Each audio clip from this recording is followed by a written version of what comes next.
नमस्कार दोस्तों, प्रस्तुत है शंकर बामजी द्वारा लिखा गया किशोर उपन्यास भाग्य के खेल का अध्याय 14 रिश्ता। चंदन की हालत बहुत शोचनीय हो गई थी। अब रेखा और उसके पति घबरा उठे। तुरंत उन्होंने टेलीफोन करके डॉक्टर रंजन को बुलाया। समाचार पाते ही वे कार में चल दिए। आते ही चंदन की जांच की, तुरंत एक इंजेक्शन लगाया, दवा पीने को दी, हाथ पैर का सेक करने को कहा। रात भर चंदन की हालत चिंताजनक रही। रेखा सारी रात उसके सिरहाने बैठी रही। चंदन बेहोशी में लता को देखता। लता फटे पुराने कपड़ों में उसके पास आती।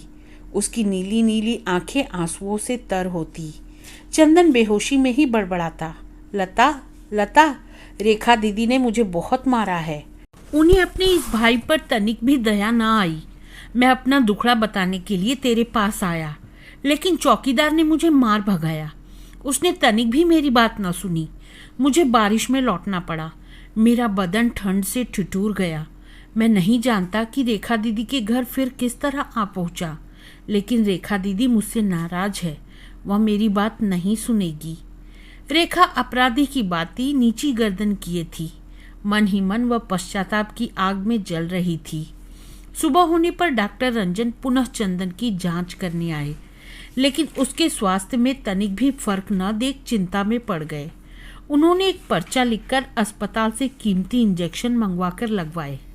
चंदन 10-12 दिन में ही भला चंगा हो गया, पर कमजोरी बहुत आ गई, इसलिए उसे घर से बाहर जाने नहीं दिया जाता था। डॉक्टर उसे देखकर जा चुके थे। चंदन ने फर से जाती हुई डॉक्टर की नीली कार देखते हुए कहा, दीदी तुम मुझे मारोगी तो नहीं? नहीं भैया, कैसी बातें करते हो। अब मैं तुझे कभी नहीं मारूंगी, लेकिन यह बता कि तू उस तरफ क्यों जाता है। कहाँ दीदी, मेले में? नहीं रे, जहाँ मैं ट्यूशन करने जाती हूँ, डॉक्टर साहब के घर। चंदन एकदम गंभीर हो गया। उसके चेहरे का भोलापन और गहरा हो गया। बोला, दीदी पता नहीं वहाँ बरामदे में बाहर की ओर जो खिड़की खुलती है, उस कमरे में कौन रहता है? रेखा ने तनिक सोचा और बोली, उसमें डॉक्टर साहब की लड़कियां रहती हैं। उन्हीं को मैं संगीत सिखाती हूँ। उनमें से एक लड़की मुझ जैसी ही गोरी है क्या? चंदन ने अपने बाल सुलभ मन से कुछ जानने की चेष्टा की। रेखा बोली, नहीं तो, एक लड़की उनमें बहुत ही गोरी है, ऐसी जैसे पिसा हुआ मैदा हो। दूसरी कुछ सांवले रंग की है। लेकिन तू यह सब बात क्यों पूछ रहा है? चंदन ने उत्सुकता को जितना हो सकता था दबा दिया। बात बदल कर बोला, यो ही पूछ रहा था दीदी। बात यह है कि उस दिन मैं खिड़की के पास खड़ा था ना, वहाँ कोई लड़की गाना गा रही थी। कौन किसका मीत है रे। यह गाना मुझे बहुत अच्छा लगा, इसलिए मैं उसे सुनने के लिए खड़ा हो गया। मेरी बहन भी यही गीत गाया करती थी। कहते कहते चंदन की पलकों की कोर गीली हो गई। रेखा ने गौर से उसे देखा।